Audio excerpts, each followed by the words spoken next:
Hello hi dear friends, വീണ്ടും നമ്മുടെ കൊച്ചടുക്കളയിൽ തന്നെയാണ്. അപ്പോൾ ഇന്നിപ്പോൾ രാവിലത്തെ ബ്രേക്ക്ഫാസ്റ്റ് ഉണ്ടാക്കുന്നു. ബ്രേക്ക്ഫാസ്റ്റ് എപ്പോഴും എല്ലാവർക്കും ഒരു ചലഞ്ചാണ്. മാറി മാറി പല രീതിയിൽ ചെയ്യുമ്പോൾ എല്ലാവർക്കും കൂടുതൽ ഇഷ്ടമായിരിക്കും. നമ്മൾ സ്ഥിരം ചെയ്യുന്ന കുറേ കാര്യങ്ങളുണ്ട്, എങ്കിലും എളുപ്പത്തിൽ കുറച്ചുകൂടെ ഇൻട്രസ്റ്റിംഗ് ആയിട്ട് കുട്ടികളെയൊക്കെ അട്രാക്റ്റ് ചെയ്യുന്ന രീതിയിൽ ചെയ്താൽ കൂടുതൽ നല്ലത്. പിന്നൊരു പൂരിയാണ് ഉണ്ടാക്കാൻ പോകുന്നത്. പൂരിയും ഒരു Baji means potato and tomato Baji. ഉരുളക്കിഴങ്ങും ടൊമാറ്റോയും ക്യാരറ്റും എല്ലാം ഇട്ടിട്ട് ഒരു മിക്സ്ഡ് വെജ് എന്ന് പറയാം. അത് എളുപ്പത്തിൽ നമ്മളൊരു കുക്കർ ബാജിയാണ് ഉണ്ടാക്കാൻ പോകുന്നത്. കുക്കർ വെച്ചിട്ടൊരു കറി, അതിൻ്റെ കൂടെ കുട്ടി കുട്ടി പൂരീസ് ഉണ്ടാക്കണം. ഇവിടെ അനുകുട്ടിക്ക് ഏറ്റവും ഇഷ്ടം കുട്ടി പൂരീസാണ്, കുട്ടി കുട്ടി പൂരീസ്. അപ്പോൾ അത് മൈദാമാവിലാണ് ചെയ്യുന്നത്. അപ്പോൾ അതിന് വേറൊരു മെത്തേഡിൽ നമുക്കൊന്ന് ചെയ്യാം. ആ ഒരു രീതി നിങ്ങൾക്കും കൂടി ഞാൻ ഷെയർ ചെയ്യാം. ഓക്കെ, അപ്പോൾ തുടങ്ങാം. ഇതാദ്യം നമുക്ക് മാവൊക്കെ ഒന്ന് കുഴച്ച് വയ്ക്കാം. കാര്യം ഇത് കുറച്ച് തിളച്ച വെള്ളം തിളപ്പിച്ചിട്ട് അതിൽ മൈദ ഇട്ട് ഇളക്കി എന്നിട്ടാണ് മാവ് കുഴയ്ക്കുന്നത്. അപ്പോൾ അത് ഒന്ന് തണുക്കണമല്ലോ, ആ ചൂടിൽ എനിക്ക് കൈകൊണ്ട് കുഴയ്ക്കാൻ പറ്റില്ല. അതുകൊണ്ട് ആദ്യം തിളച്ച വെള്ളത്തിലിട്ട് മാവൊന്ന് ചുറ്റിയെടുക്കാം. അത് കഴിഞ്ഞിട്ട് വെജിറ്റബിൾസ് കട്ട് ചെയ്യാം. എന്നിട്ട് അതിൻ്റെ കറി ഉണ്ടാക്കിയിട്ട് പൂരി ഉണ്ടാക്കി തുടങ്ങാം. പൂരി കഴിക്കുമ്പോൾ നല്ല ചൂടായിട്ട് കഴിക്കണം. അതുകൊണ്ടാണ് തുടങ്ങാം. നമ്മുടെ തീപ്പെട്ടി എടുക്കുന്നു. ഇതിലേക്ക് 1 കപ്പ് വെള്ളം തിളപ്പിക്കാനായിട്ട് വയ്ക്കാം. ആവശ്യത്തിനുള്ള ഉപ്പ്. ഇനി ഇതിലേക്ക് കുറച്ച് എണ്ണയും കൂടി ചേർക്കാം. ഒരു 2 ടീസ്പൂൺ എണ്ണ. ഇതിപ്പോൾ റിഫൈൻഡ് ഓയിലാണ്, വെളിച്ചെണ്ണയല്ല ഞാൻ ഉപയോഗിക്കുന്നത്. ഈ കാര്യത്തിൽ നമ്മൾ പൂരി ഉണ്ടാക്കുന്നതും വെളിച്ചെണ്ണയിലല്ല, റിഫൈൻഡ് ഓയിലാണ്. വെള്ളം നല്ല വെട്ടി തിളയ്ക്കുന്നു. ഇനി ഇതിലേക്ക് 2 കപ്പ് മൈദാമാവ്. നമ്മൾ സാധാരണ അരി പൊടിയിട്ടിട്ട് ഉറട്ടിക്കൊക്കെ ചെയ്യില്ലേ, അതുപോലെ എന്നെ പെട്ടെന്ന് തന്നെ ഇളക്കി കൊടുക്കാം. ആ ചൂട് തിളച്ച വെള്ളത്തിൽ കിടന്നൊന്ന് വെന്ത് കിട്ടുന്ന പോലെയാണ്. തീ ഓഫ് ചെയ്ത് കൊടുക്കാം. നന്നായിട്ടൊന്ന് മിക്സ് ചെയ്യട്ടെ. വെള്ളം എല്ലാ ഭാഗത്തേക്കും കിട്ടും. ഇനി ഇതല്പം ഒന്ന് തണുത്ത് കഴിഞ്ഞിട്ട് കൈ കൊണ്ട് നന്നായിട്ട് കുഴച്ചെടുക്കാം. അന്നേരം ഈർപ്പം പോരാ എന്ന് തോന്നുകയാണെങ്കിൽ ഒരല്പം വെള്ളം കൂടി തളിച്ച് വീണ്ടും കുഴച്ചിടണം. ഇതിപ്പോൾ നല്ല ചൂടാണ്, ഇത് കൈ കൊണ്ട് തൊടാൻ പറ്റില്ല ഇപ്പോൾ. സോ കുറച്ചൊന്ന് വെയിറ്റ് ചെയ്യാം. അപ്പോൾ നമ്മുടെ മാവ് റെസ്റ്റ് ചെയ്യുന്ന സമയം കൊണ്ട് പച്ചക്കറി അരിയാം. നമ്മുടെ പൂരി ബാജി അഥവാ നമ്മുടെ potato and tomato and carrot side dish ഉണ്ടാക്കാനായിട്ട്, ബാജി ഉണ്ടാക്കാൻ കട്ട് ചെയ്യട്ടെ. കഷ്ണങ്ങളൊക്കെ കട്ട് ചെയ്തിട്ട് കുക്കറിലാണ് ഉണ്ടാക്കുന്നത്. അതൊരു കുക്കർ ബാജിയാണ്, പെട്ടെന്നാകും.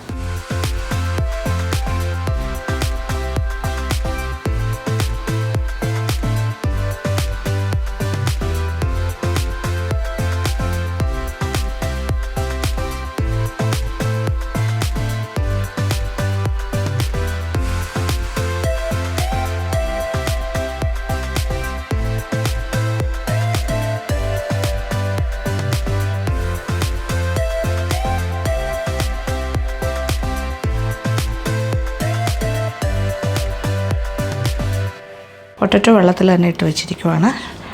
ലാസ്റ്റ് ടൊമാറ്റോയും, ഒരു ചെറിയ ടൊമാറ്റോസ് 2 എണ്ണം, അല്ലെങ്കിൽ ഒരു വലുതും ഒരു ചെറുതും ആകാം. ഇത് ഉരുളക്കിഴങ്ങ് ഒരു 4 വലുതെന്ന് പറയാം. സവാള ഒരു മീഡിയം സൈസിലെ 1.5 സവാള എടുത്തിട്ടുണ്ട്. ക്യാരറ്റ് 2 ചെറുതായിരുന്നു, വലുതാണെങ്കിൽ 1 എണ്ണം മതി. ഇതിപ്പോൾ ഒരു ടേബിൾ സ്പൂണോളം ഇഞ്ചി, ഒരു 2 ടീസ്പൂൺ വെളുത്തുള്ളി, ഇത് 2 പച്ചമുളക്, ഇത്രയാണ് അരിഞ്ഞ് വെച്ചിരിക്കുന്നത്. അപ്പോൾ കുക്കർ ചൂടായി കഴിഞ്ഞു. ഇനി ഇതിലേക്ക് കുറച്ച് എണ്ണ, ഒരു 1.5 ടേബിൾ സ്പൂൺ റിഫൈൻഡ് ഓയിലാണ്. ഇത് വെളിച്ചെണ്ണ വേണ്ടെന്നാണ് എൻ്റെ അഭിപ്രായം പേഴ്സണലി. ഇനി ഒരു 1/2 ടീസ്പൂൺ കടുകെല്ലാം പൊട്ടിത്തുടങ്ങി. ഇനി ഒരു 1/4 ടീസ്പൂൺ ഉലുവ, ഒരു 1/4 ടീസ്പൂണോളം കായപ്പൊടി. ഇതെല്ലാം എന്തിനാണ് ചേർക്കുന്നത് വെച്ചാൽ ഇതൊക്കെ കുറച്ചുകൂടെ നല്ല ഫ്ലേവർ കിട്ടും, അതുപോലെ വയറിനെല്ലാം വളരെ നല്ലതായിരിക്കും. ഇനി ഇതിലേക്ക് വറ്റൽമുളക്, കുറച്ച് കറിവേപ്പില,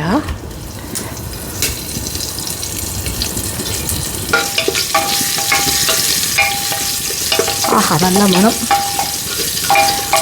പൊട്ടറ്റോ എല്ലാം ചേർന്ന് ഉണ്ടാക്കുന്ന കാര്യങ്ങളിലെല്ലാം ഇങ്ങനെ കുറച്ച് കായപ്പൊടി, കുറച്ച് ഉലുവയൊക്കെ ചേർക്കുന്നത് വളരെ നല്ലതാണ്. ഇനി ഇതിലേക്ക് കുറച്ച് വെളുത്തുള്ളി അരിഞ്ഞത് ഒരു 2 ടീസ്പൂൺ, പിന്നെ ചതച്ചത് ഇടാം, അല്ലെങ്കിൽ പേസ്റ്റ് ഇട്ടാലും മതി.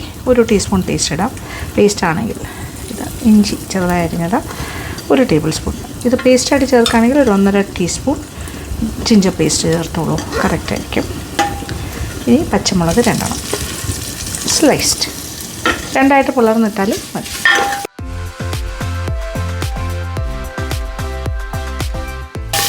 ഒന്ന് ചെറുതായിട്ട് വാടിക്കോട്ടെ. ഇതിലേക്ക് സവാള അരിഞ്ഞത് ചേർക്കാം. ഇത് ഒരു മീഡിയം സൈസിൽ 1.5 സവാളയാണ് എടുത്തിരിക്കുന്നത്. കുറച്ച് ഉപ്പ് ചേർക്കട്ടെ. ഇനി ഇതിലേക്ക് വെജിറ്റബിൾസ് ചേർക്കാം. ഉരുളക്കിഴങ്ങ്,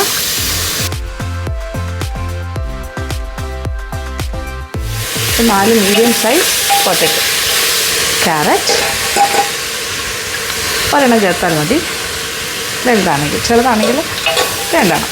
ഇതിൽ വേണമെങ്കിൽ ഗ്രീൻ പീസൊക്കെ ചേർക്കട്ടെ. ഞാനിപ്പോൾ അതൊന്നും ചേർക്കുന്നില്ല. ഇഷ്ടമുള്ള ഏത് വെജിറ്റബിൾ വേണമെങ്കിലും ഇതിനകത്ത് ആഡ് ഓൺ ചെയ്യും. 1/2 ടീസ്പൂൺ മഞ്ഞൾപ്പൊടി,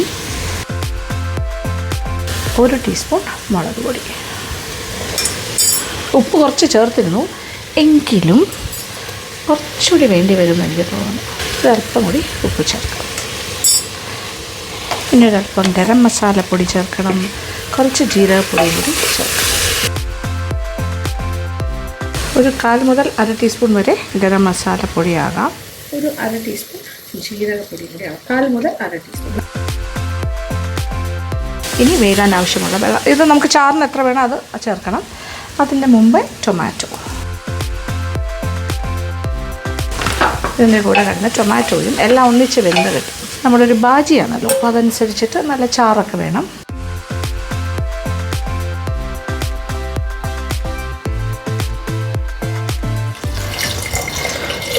3 കപ്പ് വെള്ളം കൂടി ഒഴിച്ചിട്ടുണ്ട്. ഇനി കുക്കർ അടച്ചിട്ട് വേവിക്കാം. ഒരു 2 വിസിൽ അത് മതിയാകും. അപ്പോൾ എല്ലാ കാര്യങ്ങളും പാകത്തിൽ വെന്ത് സെറ്റായിരിക്കും. അപ്പോൾ നമുക്ക് വേണമെങ്കിൽ നന്നായിട്ടൊന്ന് ഉടച്ച് എടുക്കാൻ പറ്റും. കുക്കർ അടയ്ക്കട്ടെ. അപ്പോൾ നമ്മുടെ പൂരിയുടെ കറിക്ക് വേണ്ട പൊട്ടറ്റോ, ടൊമാറ്റോ ആൻഡ് ക്യാരറ്റ് ബാജിയുടെ വെജിറ്റബിൾസ് എല്ലാം, ഇത് കറിയാണത്. അതിന് വെന്ത് കഴിഞ്ഞാൽ കറി ഈസ് റെഡി. ഇനി നമ്മുടെ ചൂടുവെള്ളത്തിൽ ഇളക്കി വെച്ച് മാവ് അത്യാവശ്യം തണുത്തു. ഇനി കൈ കൊണ്ട് നന്നായിട്ടൊന്ന് കുഴച്ചെടുക്കാം. കുറച്ച് വെള്ളം കൂടി ഞാൻ ചേർക്കണു. ചൂടുവെള്ളം ചേർത്താൽ മതി, ചെറു ചൂടായാലും കുഴപ്പമില്ല. നമ്മൾ സാധാരണ ചപ്പാത്തിക്കും പൂരിക്കും ഒക്കെ കുഴയ്ക്കുന്ന ആ ഒരു പാകത്തിന് തന്നെ കുഴച്ചുരുട്ടി എടുക്കാം. സോഫ്റ്റ് ആയിരിക്കണം. കുഴയ്ക്കുന്നത് ഒരുപാട് ഹാർഡാവണ്ട. ഇത് ഓൾറെഡി നല്ല സോഫ്റ്റ് മാവാണ്, പക്ഷേ വെള്ളം കുറഞ്ഞു പോയാലും കുറച്ച് ഹാർഡായിരിക്കുമല്ലോ, നമുക്ക് പരത്താൻ ബുദ്ധിമുട്ടായിരിക്കും. അത് കണക്കാക്കിയിട്ട് അതിനുള്ള വെള്ളം കയ്യിൽ തളിച്ചിട്ട് കുഴച്ചാൽ മതി.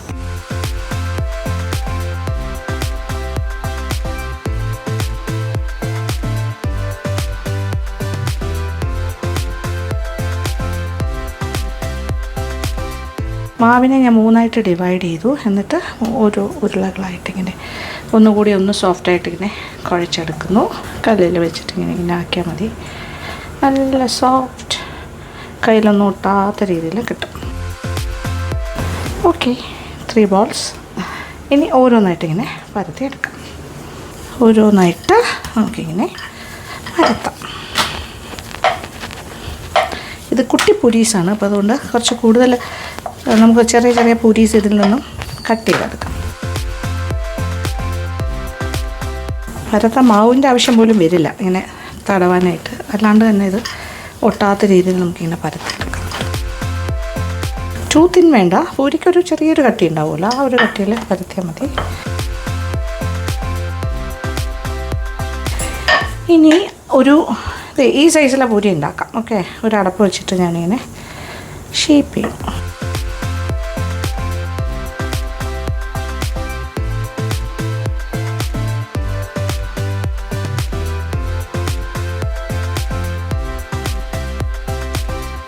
ചെറിയൊരു മിസ്റ്റേക്ക്, അത് കാരണം എനിക്ക് ഒരെണ്ണം കുറച്ചേ കിട്ടിയുള്ളൂ.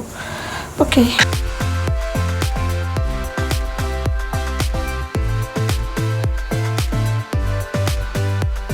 ഇനി ഒരു പ്ലേറ്റിലേക്ക് വയ്ക്കാം.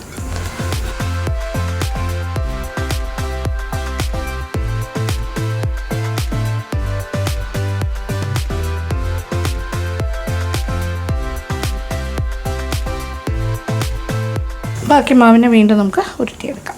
ഇനി ഓരോന്നിനെയും ഒന്നുകൂടി ഒന്ന് വട്ടമാക്കാം.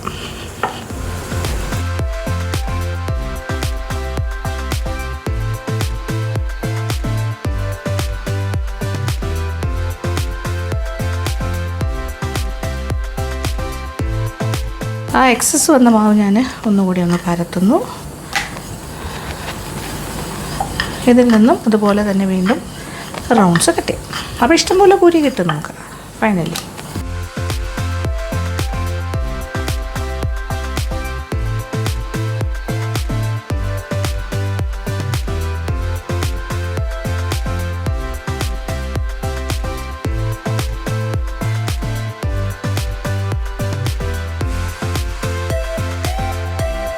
എല്ലാ പൂരിയും പരത്തി വെച്ചിട്ട് നമുക്ക് തുടങ്ങാം. അപ്പോൾ ഫാസ്റ്റായിട്ട് ചെയ്യാൻ പറ്റും. ഇങ്ങനെ മാവ് കുഴയ്ക്കുന്നതിൻ്റെ ഒരു പ്രത്യേകത ഉണ്ടോ, ഒരു തുള്ളി മൈദാ മാവോ ഗോതമ്പോ ഇങ്ങനെ നമ്മൾ കയ്യിൽ സാധാരണ ഇങ്ങനെ തൂവിയിട്ടല്ലേ പരത്തുന്നത്, അതിൻ്റെ ആവശ്യമേ ഇല്ല, ഒട്ടുമേ ഇല്ല. അതുപോലെ ഞാൻ ഇങ്ങനെ കട്ട് ചെയ്ത് പ്ലേറ്റിലിട്ടേക്ക് നോക്കൂ, ഇതിലൊന്നും ഞാൻ മൈദയോ വേറെ മാവൊന്നും ഡസ്റ്റ് ചെയ്തിട്ടില്ല. അതിങ്ങനെ തമ്മിൽ ഒട്ടാണ്ട് തന്നെ ഇരിക്കും. ഇതിപ്പോൾ ഞാൻ മൈദാ മാവ് മാത്രം വെച്ചിട്ടാണ് കുഴച്ചത്. ഇത് വേണമെങ്കിൽ പകുതി ഗോതമ്പ് മാവും അതായത് 1 കപ്പ് ഗോതമ്പ് മാവും 1 കപ്പ് മൈദാ മാവും വെച്ചിട്ട് വേണമെങ്കിലും ചെയ്യാം. ഇനി ഗോതമ്പ് മാവ് മാത്രം വെച്ചിട്ട് വേണമെങ്കിലും ചെയ്യാം, പ്രശ്നമില്ല.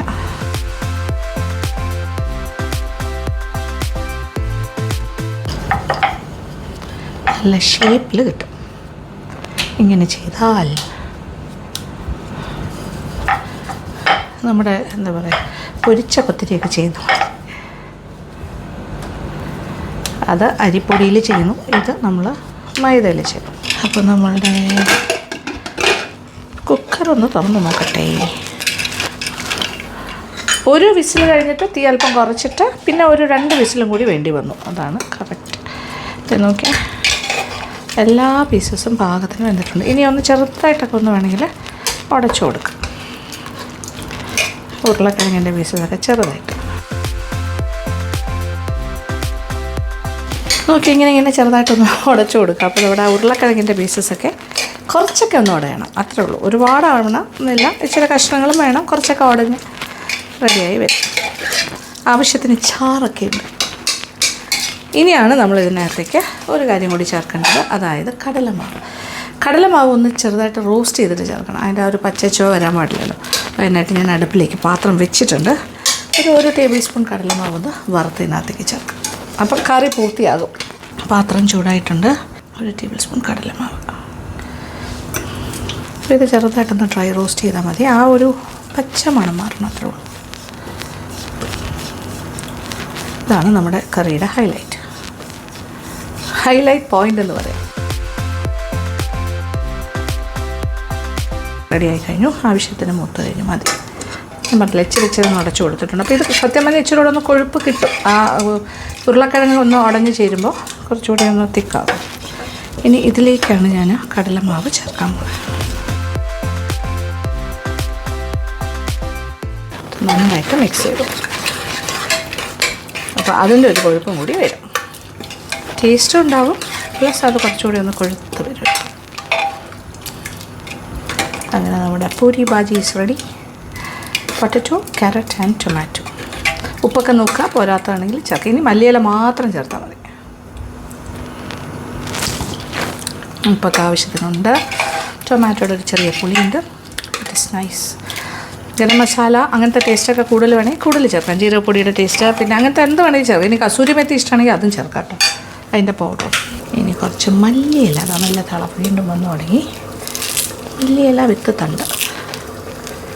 എനിക്കെപ്പോഴും കൈകൊണ്ട് ഇങ്ങനെ ചെയ്യുന്ന ഇഷ്ടമാണ്. തീ ഓഫ് ചെയ്യാം. ഓക്കെ, ഇത്ര മതി.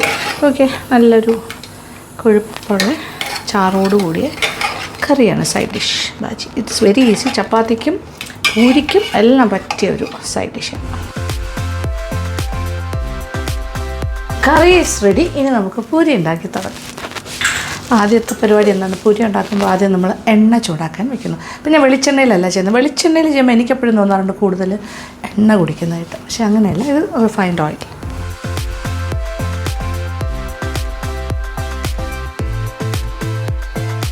കുട്ടിപ്പൂരി ആയതുകൊണ്ട് കുറച്ച് എണ്ണ മതി. അങ്ങനെ മുങ്ങിയ കിടക്കാൻ ആവശ്യമുള്ള എണ്ണ നല്ല ചൂടായി. നമ്മുടെ കുട്ടിപ്പൂരീസിനെ ഞാൻ കൂടുതൽ ഇടുകയാണ്, 2-3 എണ്ണ ഒരേ സമയം ഇടാൻ പറ്റും.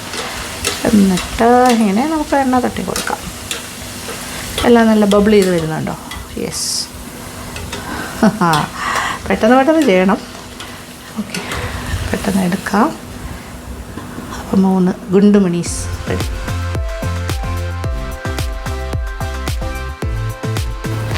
നല്ല ക്രിസ്പി ആൻഡ് പഫി പൂരീസ് റെഡി. ഇത് എണ്ണ ഒന്നും കുടിക്കില്ല, നല്ല പഫപ്പ് ചെയ്ത് വരും, ഭയങ്കര നല്ലതായിട്ട് കിട്ടും.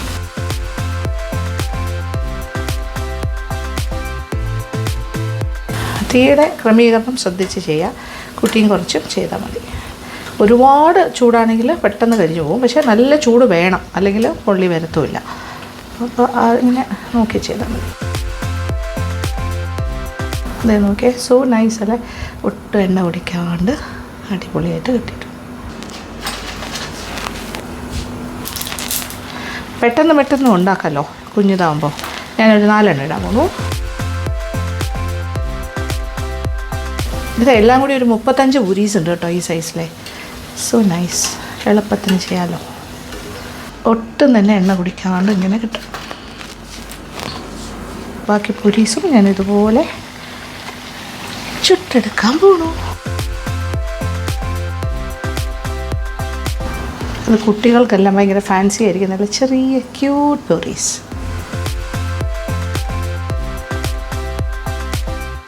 എൻ്റെ മുറിഞ്ഞ കണ്ണാപ്പയാണ് ഞാനിപ്പോഴും ഉപയോഗിക്കുന്നത്. നോക്കി, മുറിയൻ കണ്ണാപ്പ. ഇതെല്ലാം കൊച്ചടുക്കളയുടെ ഒരു ഐഡൻറ്റിറ്റി ആയിട്ടാണ് ഞാൻ വിചാരിക്കുന്നത്. തീപ്പെട്ടി, നമ്മുടെ മുറിഞ്ഞ കണ്ണാപ്പ.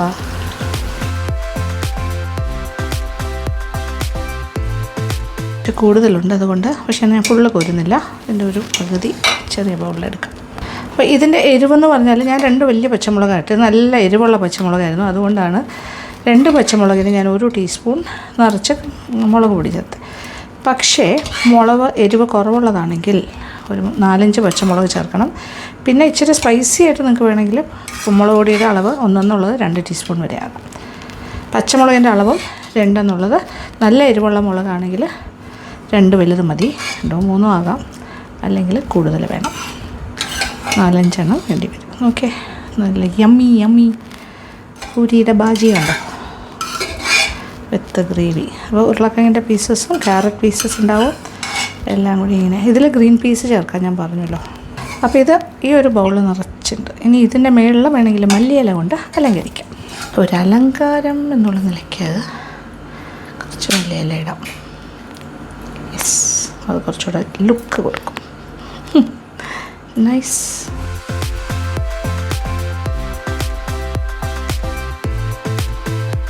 ഇതിൻ്റെ ഒരു ടേസ്റ്റ് ഞാൻ പറയാതെ തന്നെ നിങ്ങൾക്ക് മനസ്സിലാവും. കഴിച്ച് നോക്കിയാൽ, ഉണ്ടാക്കി കഴിക്കണം. നോക്കിയാൽ ഇപ്പോഴും ആ പഫപ്പ് ചെയ്തിരിക്കുന്നുണ്ടോ, അങ്ങോട്ട് താന്നൊന്നും പെട്ടെന്ന് പോകത്തില്ല. ഭയങ്കര നല്ലതാണ്, നല്ല സോഫ്റ്റ് ആൻഡ് ക്രിസ്പി, സോഫ്റ്റ്. ഈ ഒരു മെത്തേഡ് വളരെ നല്ലതാണ് ഈ പൂരീസ് ഉണ്ടാക്കാൻ. അപ്പോൾ ഇതിൻ്റെ സ്വാദ് പറയട്ടെ, കുറച്ച് കഴിച്ച് കാണിക്കാം. ഇത് ചൂടായിട്ട് നമ്മൾ ടേബിളിൽ വന്നിരുന്ന ശേഷം മാത്രം വറുത്ത് തുടങ്ങുക. ഇതിപ്പോൾ ഞാൻ നിങ്ങളെ കാണിക്കുന്നതുകൊണ്ട് കുറച്ച് കൂടുതൽ വറുത്തുന്നേ ഉള്ളൂ. എന്നിട്ട് അതിൻ്റെ ആ ക്രിസ്പിനെസ് ഉണ്ട് കേട്ടോ, നല്ല ഒരു പഫപ്പ് ചെയ്ത്. കുറച്ച് കറി എടുക്കട്ടെ. സുധബാജി. യെസ്, എൻ്റെ കറിവേപ്പിലയുടെ പോലെ കിടക്കും.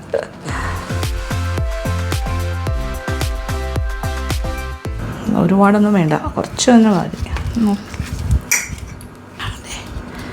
See the texture, so soft, നല്ല സോഫ്റ്റ് ഈസി. ഇത് മൈദ വെച്ചുണ്ടാക്കിയാണെന്ന് ആരും പറയില്ല കേട്ടോ. നിറച്ച ബാജി എടുക്കുക.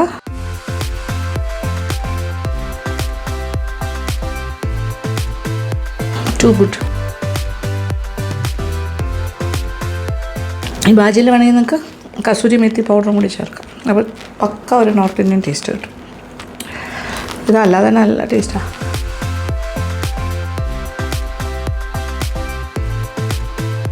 ആക്ച്വലി ഒറ്റ ഇതിൽ തന്നെ ഒരു പൂരി കഴിക്കാൻ പറ്റും. ഇങ്ങനെ എടുക്കുക. നോക്കൂ, ഞാനിപ്പോൾ 2ആയിട്ട് മുറിച്ചിട്ട് കഴിച്ചു. നോക്കിക്കോളൂ, കാണിച്ചു തരാം. ഇങ്ങനെ ഒരു പൂരിക്കകത്തോട്ടെടുത്ത് വയ്ക്കുന്നു. പാനിപ്പൂരിയെല്ലാം കഴിക്കുന്ന പോലെ. എനിക്ക് പക്ഷേ ഭയങ്കര പാടാണ്, ഒറ്റ പ്രാവശ്യമായി. എല്ലാവർക്കും പറ്റും. യമ്മി. 7 8 10 ഒക്കെ നമുക്ക് കഴിക്കാൻ തോന്നും. പിന്നെ ഇതിൻ്റെ കൂടെ കുറച്ച് സവാള അരിഞ്ഞ് വെച്ചിട്ട് ഒരു സൈഡിൽ സവാളയിൽ ഇച്ചിരി നാരങ്ങ നീര് ഉപ്പും പുരട്ടി അങ്ങനെ ഒരു സലാഡ്, ഒരു എന്താ പറയുക, ചള്ളാസൊക്കെ ചെയ്യുന്ന പോലെ അതുപോലെയൊക്കെ ഇങ്ങനെ ഉണ്ടാക്കി സാലഡ് പോലെ സൈഡിൽ വെച്ചിട്ട് അതും കൂടി ഉണ്ടെങ്കിൽ ഗംഭീരമായിരിക്കും. ഞാനത് ചെയ്തില്ല, സോറി. ഇത് തന്നെ നല്ല അടിപൊളിയല്ലേ. ഇത് ഞാൻ ഒറ്റ പ്രാവശ്യമായിട്ട് തന്നെ ഒരു ഫുൾ പൂരി കഴിച്ചു കേട്ടോ. 3 പൂരി കഴിച്ചത് അറിഞ്ഞതേ ഇല്ല. ധാരാളമായിട്ട് ആ ബാജിയും കൂടി ചേർത്തിട്ട് കഴിക്കാം. ഇത് അനുക്കുട്ടിയുടെ ഫേവറേറ്റാണ് കുട്ടി പൂരീസ്. ഇത് മൈദ മാവിൽ ചെയ്തതിൻ്റെ യാതൊരു വ്യത്യാസവും നിങ്ങളറിയില്ല. ഇപ്പോൾ ഗോതമ്പ് മാവ് ചെയ്യുന്ന പോലെ തന്നെയാണ്. അത്രയും സോഫ്റ്റാണ്. ഒട്ടും എന്താ പറയുക, ഒരു വലിയലോ ഇലാസ്റ്റിസിറ്റി അങ്ങനെയൊന്നുമില്ല. മൈദയ്ക്ക് പൊതുവേ ഇങ്ങനെ ഒരു വലിച്ചിലുണ്ടാവുമല്ലോ, അതൊന്നുമില്ല. റബ്ബർ പോലെ അങ്ങനെയൊന്നുമില്ല കേട്ടോ. It's very very soft and tasty. അപ്പോൾ ഈ ഒരു മെത്തേഡ് ചെയ്ത് നോക്കൂ. പൂരി ഇത് കുട്ടിപ്പൂരി അല്ല, വലിയ പൂരി ചെയ്യുകയാണെങ്കിലും ഇങ്ങനെ തന്നെ ചെയ്താൽ മതി. ഈസി ആയിട്ട് ചെയ്യാം. ചപ്പാത്തി ഉണ്ടാക്കണമെങ്കിലും ഇതേപോലെ ചെയ്ത് നോക്കൂ. ഈസി ആയിട്ട് ചെയ്യാൻ പറ്റും. എക്സലൻ്റ് ആയിരിക്കും. ഇപ്പോൾ നോക്കിയേ, ഇത് മറ്റൊരു അഡ്വാൻറ്റേജ് ഞാൻ പറഞ്ഞില്ല, പൊടി തട്ടിയിട്ടല്ല നമ്മൾ പരത്തുന്നതും ഒന്നും. അപ്പം എക്സ്ട്രാ പൊടി ഇല്ല. അത് കാരണം എണ്ണയുടെ ക്ലിയർ നോക്കൂ, എണ്ണ എത്ര ക്ലിയറായി കിടക്കുന്നു. സാധാരണ ഇങ്ങനെ മൈദയിൽ നമ്മൾ സാധാരണ ഗോതമ്പ് പൊടിയൊക്കെ തട്ടിയിട്ടായിരിക്കും ചിലപ്പോൾ പൂരി പരത്തുന്നത്. അല്ലെങ്കിൽ എണ്ണ തടവി പരത്തുന്നവരുണ്ട്. അങ്ങനെയാണെങ്കിലും എണ്ണ കേടാവാണ്ടിരിക്കും. പക്ഷേ ഇപ്പോൾ നോക്കിയാൽ ഇതൊന്നും ഇല്ലാണ്ട് എണ്ണ നല്ല ക്ലിയറായിട്ട് കിടക്കും. ഞാൻ മുഴുവൻ പൂരി ഉണ്ടാക്കിയിട്ടില്ല, ബാക്കി ഇരിക്കുന്നുണ്ട് മാവ്. എല്ലാവരും വന്നിട്ട് ചൂടായിട്ട് വീണ്ടും ഉണ്ടാക്കി കൊടുക്കാം. ഓക്കെ, അപ്പോൾ എന്തായാലും നല്ലൊരു ബ്രേക്ക്ഫാസ്റ്റ് ഐറ്റമാണ്. നിങ്ങൾക്ക് ഉണ്ടാക്കി നോക്കാം, ഫീഡ്ബാക്ക് തരാൻ മറക്കരുത്. അപ്പോൾ വളരെ സന്തോഷം. Thank you so much. Thank you for watching and keep on watching Lakshmi Nair vlogs. Love you all.